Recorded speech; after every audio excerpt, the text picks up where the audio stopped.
Hey y'all, it's your girl Veronica, and you already know we're back dropping more gems for you guys to help you transition into project management. Now, a lot of the questions that I get from you guys are focused around how to use your transferable skills or what skills are really transferable into the role. Now, I'm going to give you the foundational skill sets that you need, but you have to keep in mind that because project management spans all these different industries, there's definitely going to be additional unique skill sets that are niched down for the industry that you work in, such as finance or healthcare or education or construction.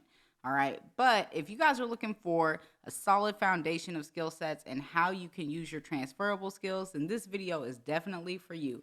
All right, you guys already know how we do it here. I'm going to give you the game so that you can run the play. If you're looking for the skills to pay the bills, I got them for you right now. So stay tuned and let's get started.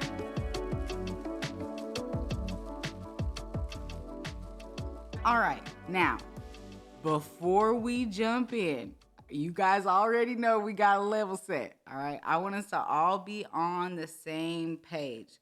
The majority of the time, what I tend to find in individuals who are looking to transition their career is that a lot of the skill sets that they have are leverageable and they are transferable. Where you guys seem to be running into a problem is that you don't know which of those skills are leverageable and transferable. So that's what we're going to be talking about today. Kind of those foundational key skill sets, what you should look for in your background, and really what you should be highlighting when you are trying to make this career transition. So let's start off with the very first one, which is going to be leadership. Now, a lot of the times people don't understand that being a project manager is in fact a leadership role. Okay. The reason that people find this confusing is because you're also an individual contributor. So you are not somebody like a functional manager where your team directly reports to you. And to further clarify that point, when I say your team doesn't report to you, that means you're not worried about whether or not Joe came back from break 5 minutes late. All right. You're not worried about how many days of PTO Christina has taken. All right. You're not worried about the issues that Susan has been having with HR. That's not any of your business or your problem. All right. Their functional managers will take care of all of that. These resources are going to be borrowed for you. Okay. That means that they have a certain amount of time, bandwidth, or capacity that's going to be dedicated to your project. Now, just because they're not reporting to you doesn't mean that you are not leading them. Your role is to band this team together and to help facilitate their success so that your project can be completed successfully. All right, that's what you do. And in order to be able to do that, you need to know how to lead. Now, I'm sure there's all types of different examples that you guys have seen about what makes a good leader and what does not constitute as being a good leader. Unfortunately, I could get on my soapbox all day about that, so we're not going to go too deep into that right now. But what I will give you is this. If you're looking to enhance your leadership skills, you should really start to invest in learning how to build trust amongst the team. That's going to be that key foundational point to help you improve as a leader. If you have been a functional manager in your past and you already have leadership skills in other settings, you can absolutely leverage those. That is a huge transferable skill set that project managers absolutely need to have. So it can be something that's learned, but if you already have it, you definitely want to leverage it. You definitely want to leverage it. All right. That's number one is leadership. Now, skill set number two is going to be facilitation. Now, the art of facilitation is a very beautiful thing. All right. It includes a little bit of theatrics, a little bit of pizzazz, a little bit of organization. All right. There's an art and a science to it. And before we dive any deeper, I want to make sure everybody understands that when we say facilitate, we literally mean leading, directing, and guiding a conversation. All right. If you're going to be hosting meetings, that's facilitation. If you're going to be presenting your project status out to your sponsors or your stakeholders, that's facilitation. All right. You're guiding a discussion that's supposed to result in either gaining understanding, gaining clarity, or a strategic decision. This is truly an art form. All right. It goes so much deeper than you just not being nervous talking in front of people. All right. If you're the type of person who's like, oh my goodness, I can't talk in front of people, I'll just die, I'll have a heart attack. Honey, we don't want to see you pass at work. All right. So you need to make sure that you are going out, joining Toastmasters, doing something to help beef up your skills in speaking in front of people. That's one piece. But the other piece is understanding how to actually guide a group of people to a specific outcome when it comes to a conversation. For those of you who have skill sets or that have leverageable experience in this area, that is something you want to highlight. Okay, that's a big, big need for project managers, whether you're a technical project manager or a non-technical project manager.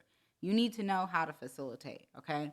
So if you know how to do that, honey, leverage that thing. Absolutely. Now, that was number 2. Number 3 is going to be presentation. Now, just like we said there was an art to facilitation, there's also an art to presentation. I want you guys to close your eyes and think back to a time that you were sitting through somebody's crappy PowerPoint presentation. And every single time they showed a slide, it was just words and words and words. And their presentation consisted of them reading those words. That is a nightmare, okay? If you want to convince me that you know how to present, and I tell you you can show me better than you can tell me, and you bust out a slide that's got 10,000 words on it and you proceed to read it off, I can tell you right now I'm either falling asleep or walking away. There ain't no way you can convince me that those are presentation skills, okay? That is not what a good presentation looks like. You need to know how to present the information that you have in a way that is conducive to somebody's understanding. And there's a lot of moving parts to that, all right? Number 1 is going to be your messaging. Do you know how to tell a story? Do you know how to communicate information in a way that people can understand, whether they're technically based or business based or based in some specific functional area? Can you translate your information into layman's terms? All right. That's part number 1. Number 2 is going to be the aesthetics, which means nobody wants to look at an ugly presentation. Those are just the facts. People hate to say it. We want to act like we're not visual creatures. Honey, we are visual creatures, okay? If you put something in front of me that looks like Dookie Boo Boo, I do not want to look at it. I'm like, I don't know what's going on with these colors. I'm blinded by the light. The shapes are confusing to me. It looked like a Christmas tree. What am I supposed to be gaining from this presentation? You don't want to be the Dookie Boo Boo presenter, all right? You want to be the one who's actually bringing something that's polished and concise and articulate to your sponsors and your stakeholders and your resources so that they want to listen to what you say. You know that when you see something ugly, you tune it out. We're all that way. So don't bring the something ugly. You need to learn how to present. And if you have experience in this, it's something you can easily leverage, all right? Now, again, if you're nervous about talking in front of people, that's a muscle that you can exercise.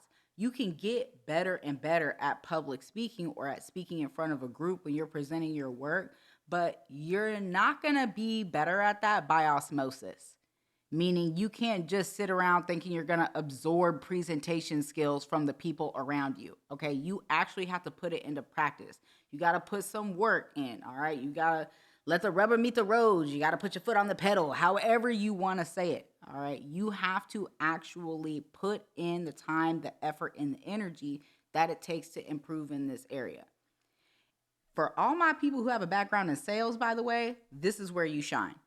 Okay, y'all can tell me all day, oh yeah, I'm in sales, but I don't really like theater. I don't believe you. Because a good salesperson is in there putting on a performance like nobody's business.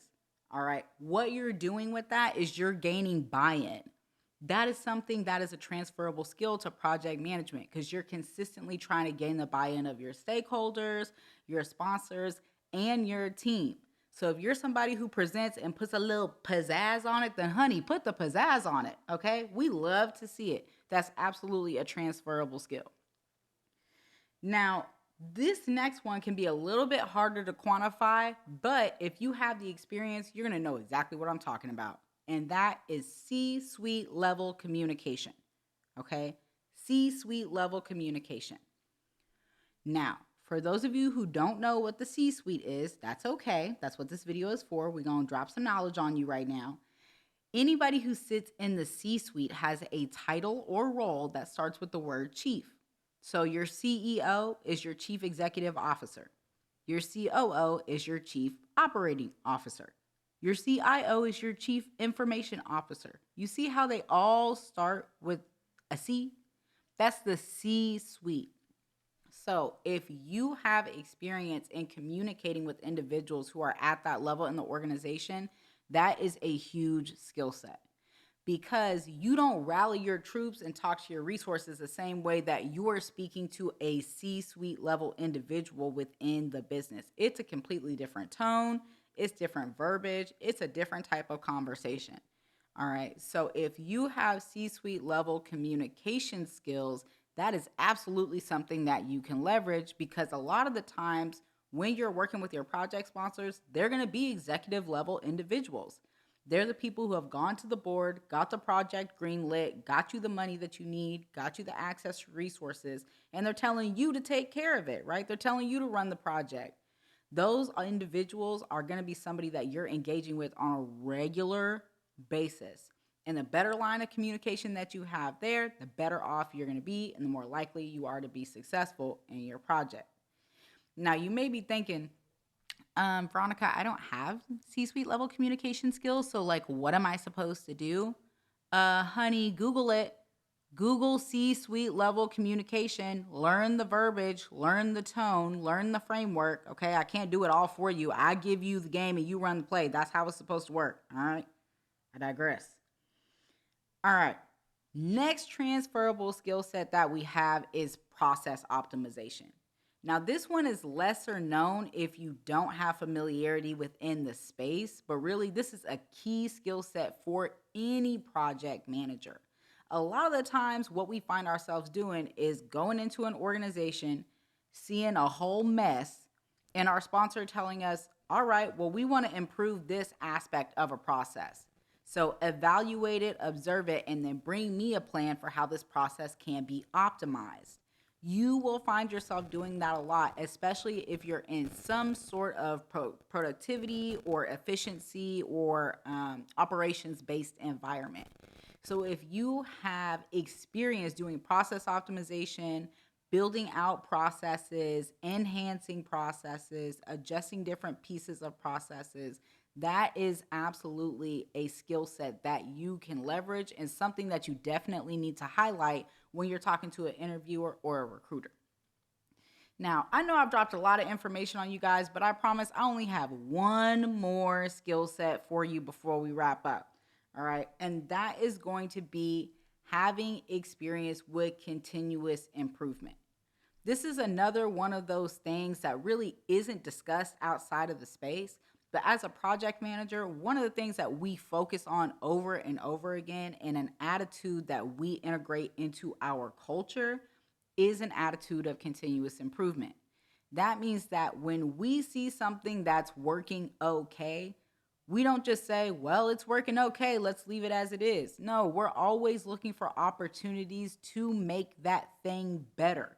That's why there's so many different continuous improvement ceremonies and practices within project management, right? You got your sprint reviews, you got your retrospectives, you got lessons learned, you have your demos, okay? All of those things are an opportunity for you to improve the work that you and your team are doing. Now, this is one that's really common in other areas and within other roles. So if you think back to your experience and you say, wow, we went through, we did these experiments, We adjusted these things, we implemented them, we tested them to see how it went, and then we continue to do that. That is continuous improvement, and that's absolutely a skill set that you can leverage for this role. So those are going to be our top skill sets that you can easily transfer into a project management career. I know some of those are probably lesser known, but that's the point, right? We want to give you the game. Now it's time for you to run the play.